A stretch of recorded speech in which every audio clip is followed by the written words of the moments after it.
Hello guys, welcome to our channel. Today I am going to show you how to erase like on Facebook. Okay, so let's get started. Then first of all click on Facebook app. Okay, tap on menu option. Okay, scroll down, click on settings and privacy. Then tap on settings,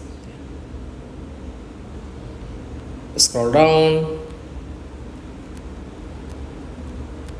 click on activity log. Okay,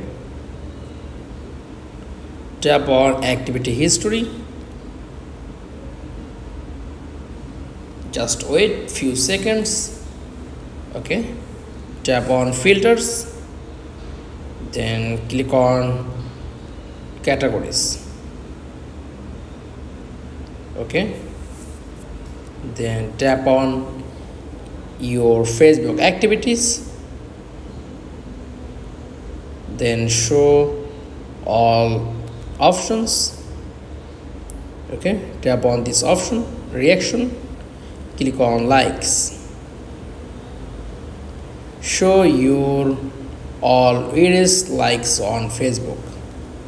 That's all. Thanks for watching. Please like, comments and subscribe. Thank you.